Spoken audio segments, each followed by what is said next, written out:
sa simple pagtulong mo, mayroong buhay na naisasalba, mayroong pamilyang umaangat. The Senate is now constituted. At ito ang mismong Chinese Coast Guard na Napakinggan ni PBBM. 6 na milyong balotang gagamitin sa A to Z. Kumpleto tayo.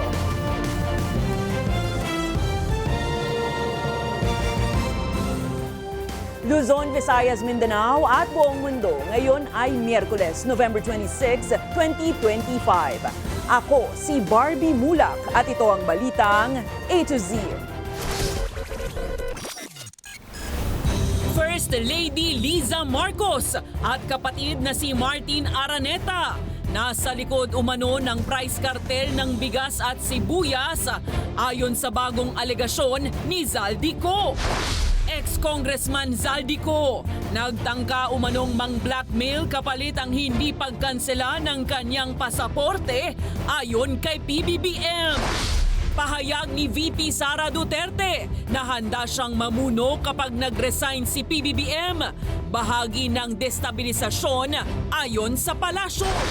Mahigit 78,000 pamilya sinalanta ni Bagyong Verbena. Ang latest sa lagay ng panahon, alamin. 3 kolorong van sa Calamba, Laguna. Huli sa operasyon ng PNP at LTO. Sa showbiz, bagong Miss Universe, Fatima Bosch, hindi bibitawan ng kanyang title. May mensahe rin sa bashers. At ex-co-owner ng Miss Universe organization, Ann Jack Rajutatip, may warrant of arrest sa kasong fraud.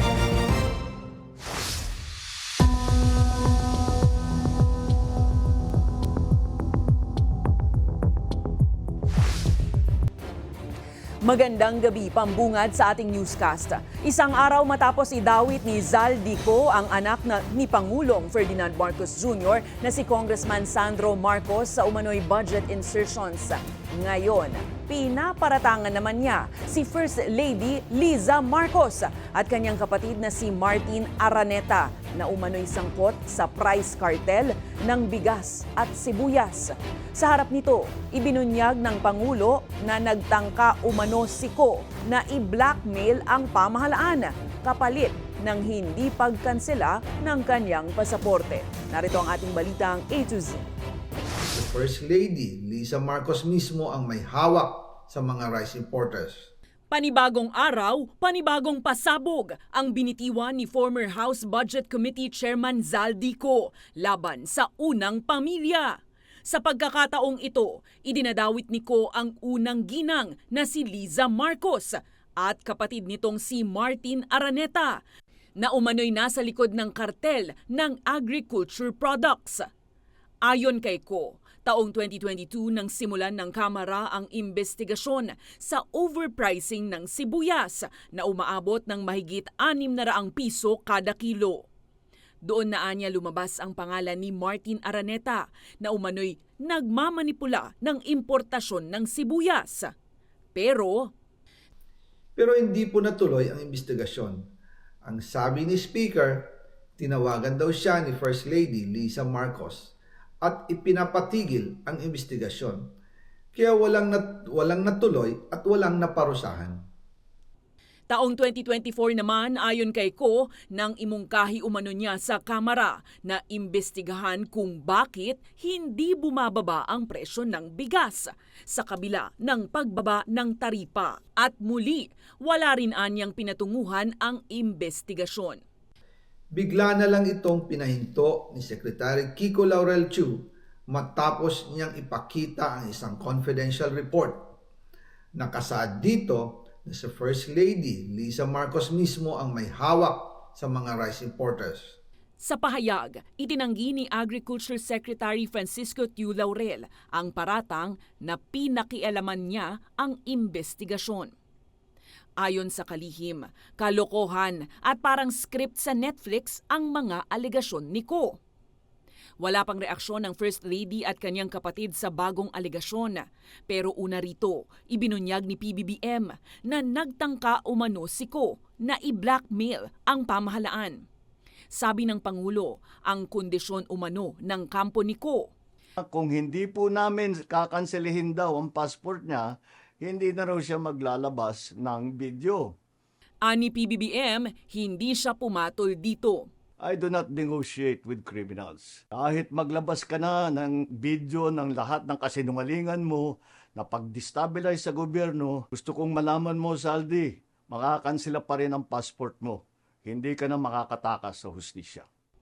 Itinanggi naman ng kampo ni Ko ang umano'y tangkang makipag-deal. He has all the money in the world, but none of it buys him his freedom or buys him his happiness or buys him his comfort. If I were him, I would return back to the Philippines, face the charges. Sa ngayon, ayon sa pamahalaan, malapit nang makansela ang pasaporte ng dating kongresista na inaakusahang isa sa mastermind ng malawakang flood control scam sa bansa. Hinamon ng Makabayan Bloc Congressman ang Independent Commission on Infrastructure na patunayang tunay itong transparent at walang sinasanto sa pamamagitan ng pag-iimbestiga kay Pangulong Ferdinand Marcos Jr. at Congressman Sandro Marcos. Kaugnay nga ito ng mga alegasyon ni resigned Congressman Zaldi Co laban sa mag-amang Marcos ukol sa umano'y daang bilyong pisong budget insertions. Ang balitang A to Z ni Naomi Almohano. Matapos ang mga akusasyon ni dating Ako Bicol Representative Zaldi Co sa kanyang video serye, dumulog sa Independent Commission for Infrastructure ang Makabayan Bloc para hamunin ang komisyon na imbestigahan mismo si Pangulong Ferdinand Marcos Jr. Ayon sa grupo, dapat ungkatin ng ICI ang 100 billion pesos na budget insertion na ayon kay Ko, ang Pangulo umano mismo ang nag-utos. Kung siya ang natuturo, di ba, ang panawagan ng mamamayan, lahat ng sangkot dapat managot. Ngayon, sangkot na pati ang Pangulo. Titigil ba? Titigil ba ang investigasyon ngayong at magko-cover up na? Hindi pa napapatawag ng alinmang body, whether it's the Blue Ribbon Committee or the House. Kaya nandito ang ICI. No? At tingin natin, kailangang ipakita niya na tunay na independent ang komisyon na ito. Hiling din ng mga mambabata sa ICI ipatawag at questionin muli ang iba pang idinawit ni Ko. Kabilang sina House Majority Leader at Presidential son Sandro Marcos, dating House Speaker Martin Romualdez, dating Executive Secretary Lucas Bersamin at iba pa. Ayon kay Ko, ipinag-utos umano ni Congressman Marcos ang kabuang 50 billion pesos na insertions sa national budget ng taong 2023 hanggang 2025. Samantala, binatikos din ng Makabayan Bloc ang guidelines ng komisyon kaugnay naman ng pag-livestream sa mga hearing. Gayong idinaos naman ang executive sessions o closed-door sessions para sa mga kongresistang sina Arjo Atayde at Dean Asistion nitong Martes at Reynante Arrogancia at Lodi Tariela naman ngayong Miyerkules. Gugustuhin ng masasalang na hindi ito ma-livestream. May paprotektahang reputasyon, may kung anumang ayaw sabihin na gagamitin sa kanya against him later on. Kung totoo, ang gustong mangyaring involved ang publiko sa pagpapanagot, kailangang i-rethink yung existing guidelines on live streaming. May mga information na maaaring dapat talagang nasa executive or in confidence so that the investigation will proceed without any hitches, with any problems. Una nang naghain ng House Resolution 515 ang Makabayan Congressmen upang isulong ang investigasyon sa mga bagong akusasyon ni Ko na anilay sistematikong pagnanakaw umano sa kaban ng bayan. Para sa Balitang A to Z, Naomi Almohano.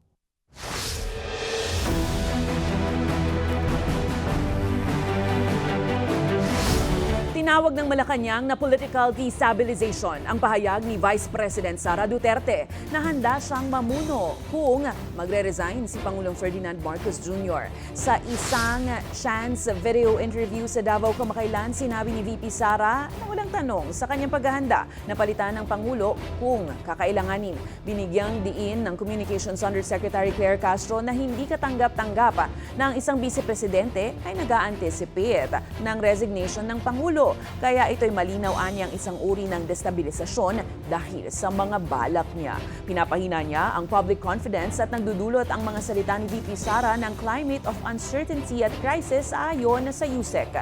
Giniit naman ng palasyo na walang dapat ikabahala sa kakayahan ni PBBM na gampanan ng tungkulin sa kabila ng mga isyu ngayon ng korupsyon. Handa na po ba kayo sa mas marami pang Mary Grace Piatos? It is not acceptable for a Vice President to anticipate the resignation of the President. This is definitely a form of political destabilization. Pinapahina niya ang public confidence ng tao sa administrasyon. And those words contribute to the climate of uncertainty and crisis.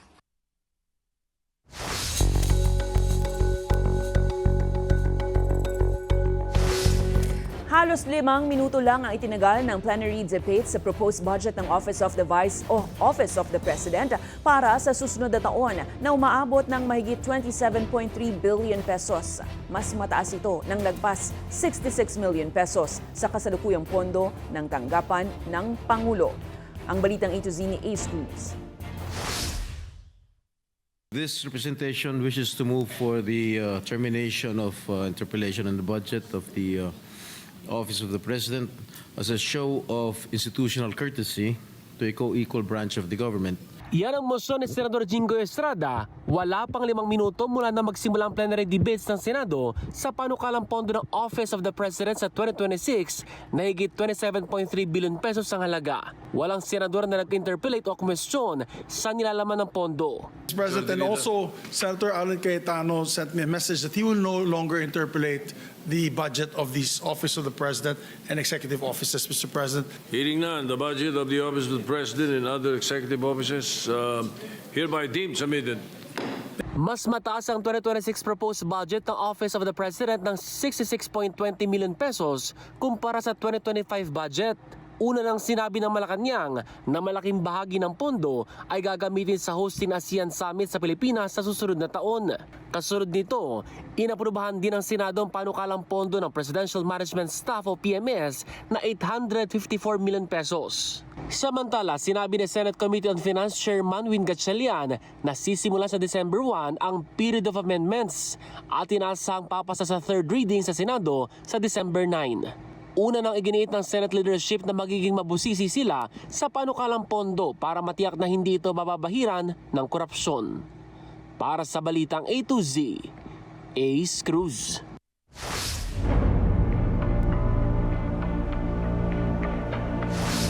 Tiwala ang Justice Department na sisipatin ng husto ng Austria ang asylum application ni dating Duterte spokesperson Attorney Harry Roque. Nagpasya si Roque na mag-apply ng asylum sa Austria matapos umanong ipayo ng the Netherlands na sumunod siya sa Dublin regulation. Ayon kay Justice Chief State Counsel Dennis Chan, gagawa ng due diligence ang Austria at i-validate ang mga ibibigay ni Roque. Giit naman ng DOJ, hindi pine-persecute si Roque at dapat niyang harapin ang trafficking charges sa Pilipinas. Kinansela na ng Pasig RTC ang pasaporte ni Roque pero makakagalaw pa rin siya sa loob ng European Union. Babala naman ng ahensya, maaari nang arestuhin si Roque at iuwi agad sa Pilipinas sakaling maglabas na ang Interpol ng Red Notice. We believe the relevant asylum authority in Austria will do the necessary research, validation of the information that Attorney Harry Roque will be giving them. So we trust in their own process, as we also believe that the other will respect and trust the integrity of our own asylum process. Umapila ang kampo ni dating Bamban Tarlac Mayor Alice Go alias Go Huaping sa naging hatol ng korte na habang buhay na pagkakakulong para sa qualified human trafficking. Yan po ay isang non-bailable offense na may mabigat na parusa. Ayon sa legal counsel ni Go na si Attorney Nicole Hamilia, Pinoprotektahan lang nila ang karapatan ni Go bilang akusado. Nagugat ang hatol sa mga alegasyong sangkot si Go sa malawakang human trafficking kaugnay ng Pogo Hub sa Banban. Kasama ang 7 pang akusado, sinentensyahan si Go ng life imprisonment at multang aabot ng 2 milyong piso bukod pa sa damages o danyos para sa mga biktima. Inaasahan namang ilalabas ang Pasig RTC Branch 167 ngayong linggo ang desisyon sa mosyong huwag muna siyang ilipat sa Correctional Institution for Women sa Mandaluyong. We are just protecting her rights as an accused and at the same time, syempre, ano pa din naman, kung ano yung nararapat, ano yung rights pa din niya and at the same time, kung ano rin yung mga necessary steps na gawin within the bounds of law. So definitely we will appeal naman the decision.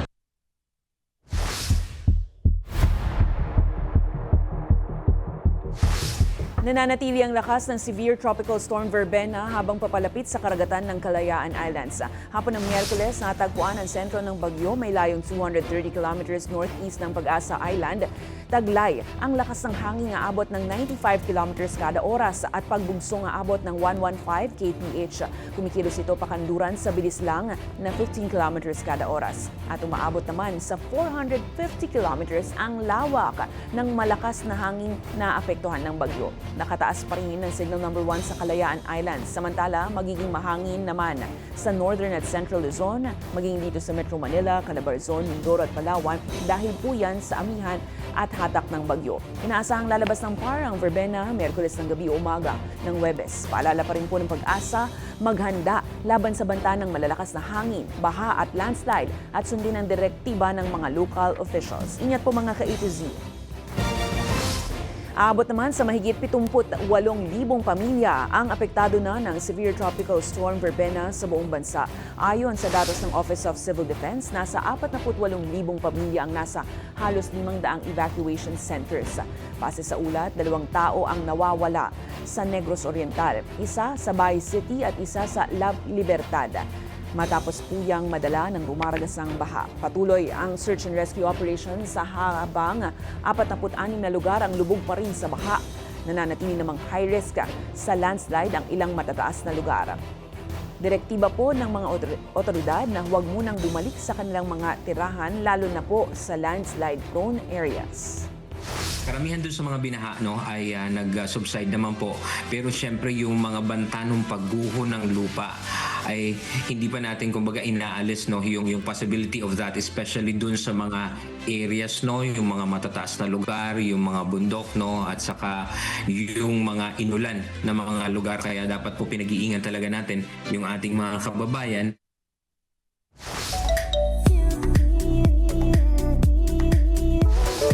Movie marathon na, umarangkada na nitong Lunes, November 24 ang 28th French Film Festival matapos itong muling ganapin sa bansa. Sama-sama ang tinunghayan ng mga Pinoy at Pranses ang mga feminist-themed film na bahagi ng Filipino-French collaboration na layong palawakin ang mga oportunidad para sa filmmakers. Mensahe ng pelikula ang women empowerment at pagmamalaki sa husay at dedikasyon ng mga kababaihan sa lipunan sa kabilayan ng mga stereotype at societal norms.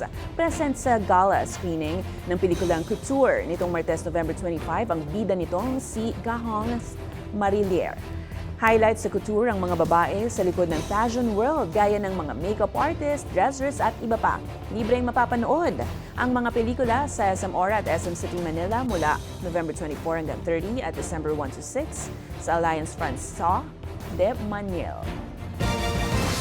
Susunod, 3 kolorum van sa Calamba, Laguna, huli sa operasyon ng PNP at LTO. At 807,000 pesos na halaga ng kush ikinubli sa parcel na sabat sa Clark, Pampanga. Abangan ang kumpletong ulat sa pagbabalik ng Balitang A to Z.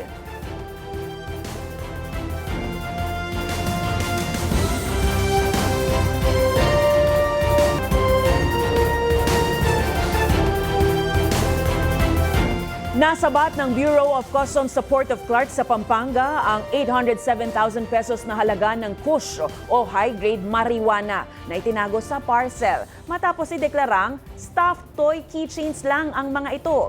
Ayon sa Customs, naglalaman ang package ng 500 mahigit na gramo ng kontrabando. Mula ito sa Hong Kong at nakatakdang dalhin sa Binyan, Laguna. Dumating ang parcel November 15 at agad na na-flag ng X-ray inspection. Gate ni Customs Commissioner Ariel Nepomuceno, magpapatuloy ang pagkikipagtulungan ng law enforcement para protektahan ng publiko. Patuloy namang nakaalerto ang Port of Clark laban sa drug smuggling.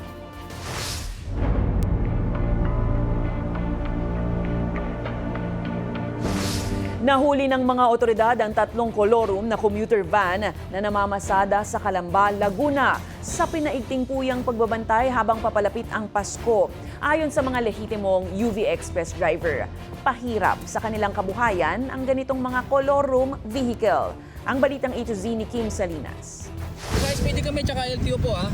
Sir, ikaw pinagsakay dun sa sa may turbina? Hinabol at inabutan ng mga tauhan ng PNP Highway Patrol Group at Land Transportation Office ang van na ito sa Calamba, Laguna. Nang parahin, natuklasang pinapasada ang van ng walang dokumento. Successfully, tayo po ay nakapag-recover ng 3 kolorum po na commuter van, isang Nissan commuter van at 2 Toyota commuter van, na ang kanila pong ruta ay Turbina to Calamba, Turbina to Batangas, and Turbina to Tagaytay. Nahuli rin ng mga otoridad ang 2 pang kolorum na van na naka-impound na ang mga sasakyan sa LTO main office at ang mga driver naman ay mahaharap sa multa. Yung 3 po din na nahuli po natin violator or driver ay natikita na po at sila po ay pinagpa-fine na po ng LTO na hindi po baba worth 200,000 to 1 million pesos.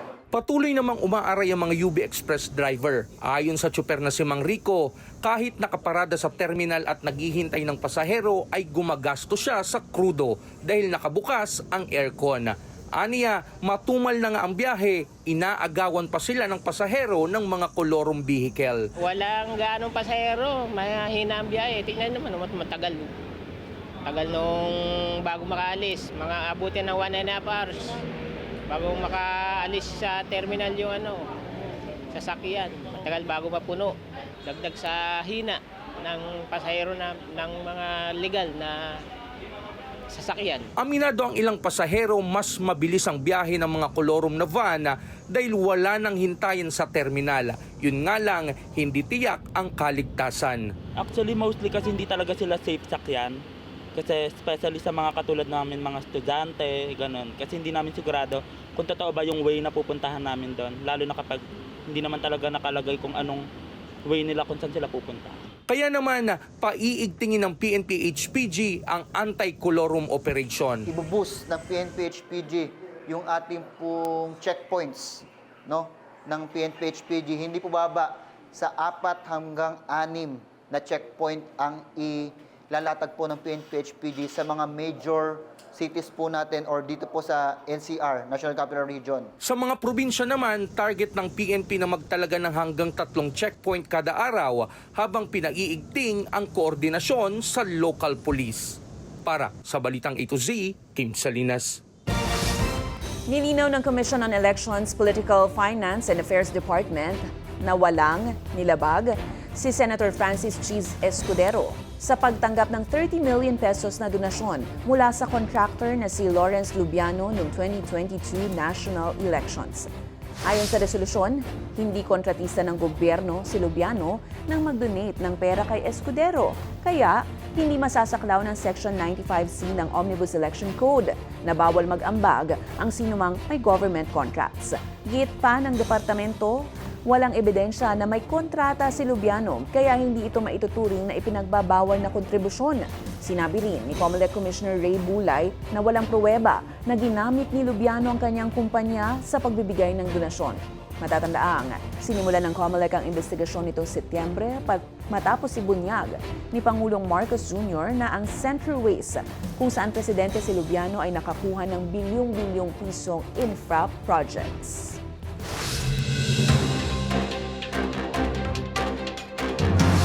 Sugatan ng mga pasahero ng isang van matapos araruhin ng 10-wheeler trailer truck sa Maharlika Highway, Kamalig, Albay, bandang alas 9:30 ng umaga, Miyerkules. Ayon kay Mayor Caloy Baldo, 10 pasahero ang nasa van habang 6 ang nahugot sa sasakyan dahil sa aksidente, kaya agad dinala sa Bicol Regional Hospital sa Legazpi City ang mga biktima. Samantala, 3 naman ang sugatan, kabilang ang isang buntis matapos naman pong araruhin ng isang pickup truck ang concrete barrier, motorsiklo, isang jeep at isang karinderya sa Marcos Highway, Barangay Mambugan, Antipolo, bandang alas 8 ng gabi ng Martes. Ayon sa Barangay Medical Responders, nasugatan ng 2 sakay ng motor at isang pasahero ng jeep matapos magpatakbo umano ng mabilisang pickup. Nagpapatuloy ang investigasyon ng Antipolo City Police para tukuyin ang sanhi ng banggaan.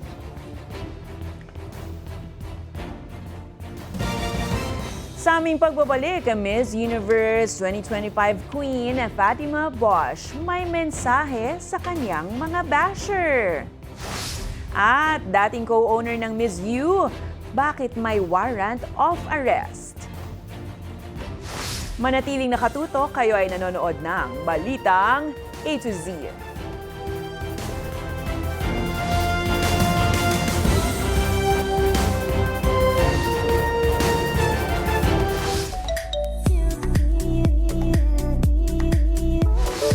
Tila mala teleserye na nga ang hindi matapos-tapos na issue sa Miss Universe. Gaya na lang ni Miss Universe 2025 Queen Fatima Bosch na may mensahe pa sa bashers dahil nga tutol ang marami sa kanyang pagkapanalo. Samantala, mainit rin ang usapin sa ex-Miss Universe co-owner Ann Jacra Jutatip na may warrant of arrest sa kasong fraud. At maging ang MUO President na si Raul Rocha, may plano na raw ibenta ang Miss U after all. Spill the hot tea dahil ang mainit na chika sa Balitang A to Z Showbiz ni Lane Garcia. I will not back down. Yan ang pahayag ni Fatima Bosch ng Mexico matapos makaranas ng matinding pambabatikos sa buong mundo nang makoronahan siya bilang Miss Universe 2025 nito lamang Biyernes. Sa gitna ng mga aligasyon na umano'y luto nga raw ang resulta ng pageant. Kung ikukumpara nga raw kasi ang kanyang performance kina Philippines, Cote d'Ivoire at Venezuela, tila hindi nga raw stand out. Gayunpaman, nanindigan ng Mexican beauty queen na hindi siya magpapaapekto sa natatanggap na hate comments at online attacks laban sa kanya. Sa Instagram stories, inamin ni Bosch na masakit ang mga insulto, death wishes at paninira laban sa kanya. Pero iginiit niyang hindi ito ang magtatakda kung sino siya bilang tao. Dagdag pa niya, ang kanyang pagkapanalo ay hindi banta, kundi paalala na ang mga kababaihan ay matatag at makapangyarihan.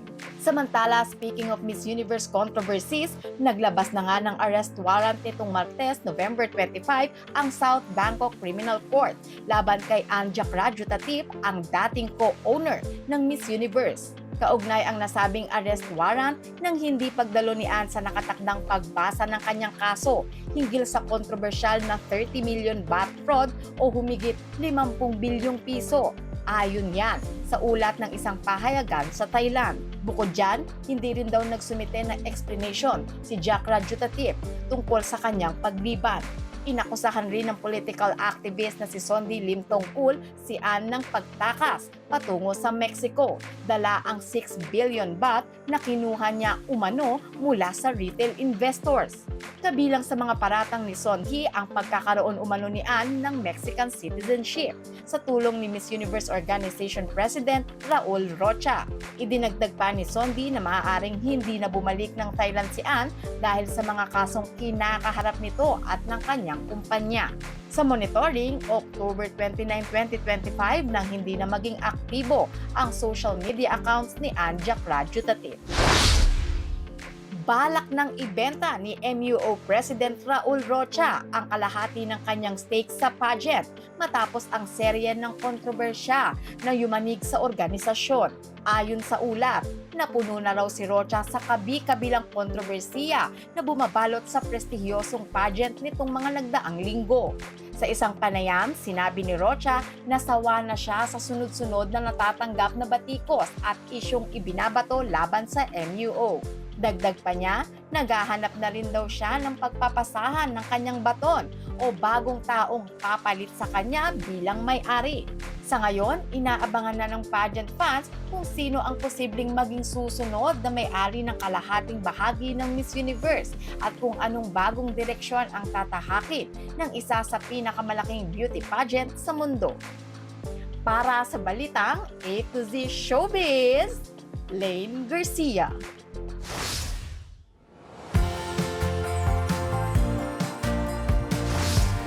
Pil na nga ang Pasko sa Pinas mula sa pagpapailaw ng mga Christmas tree. Kalangitan naman ang nagliwanag sa Night of Lights sa Christmas in the Sky sa Mall of Asia Arena sa Pasay City. Nitong linggo, November 23, kasabay ng Christmas songs, sabay-sabay na nagpakitang gilas ang mga drone na lumikha ng iba-ibang Christmas icons. Andyan ang pamosong reindeer, Santa Claus, gingerbread, Christmas ball at tree, sleigh ni Santa at ang pagbati ng MOA ngayong Pasko. Bibong-bibo rin ng mga chikiting sa Christmas spectacle performance na ginanap sa Center Atrium ng mall. Tampok ang interactive performances ng mga life-sized reindeer, Santa Claus, kanyang mga elves, gingerbreads at nutcrackers sa harapuyan ng nakamamanghang higanteng Christmas tree. Libre ang mga palabas na ito sa MOA Central Atrium para sa Christmas spectacle performance tuwing alas 6 ng gabi. Sa MOA Sky naman ang drone show alas 7 ng gabi sa November 30, December 7 at 14. Kung kayo ay may kwentong kakaiba, mga kwento ng pag-ibig o storya ng inspirasyon at pag-asa, maaari itong ibahagi. Sumali sa ating Facebook group na Balitang A to Z. Panoorin ang replay ng ating programa at sundan ang ating social media pages, hanapin ang Balitang A to Z. Ang ating pabaong quote of the night ngayong Miyerkules ay mula sa isang kilalang manunulat mula France na si Honore de Balzac. Ang sabi niya, ang mga batas ay parang sapot ng gagamba. Nakakalusot ang malalaki, pero ang maliliit, naiipit. At yan po ang mga balita at impormasyon, mga kwentong may dalang inspirasyon na tinutukan ng Balitang A to Z. Hudyat na malapit na ang Pasko, kaliwat kanan na ang mga Christmas pakulo saan mang dako. Mayroon na lang tayong 29 days bago ang masayang pagdiriwang. Ako po si Barbie Mula, maging maalam, makialam. Magandang gabi sa iyo, Pilipinas.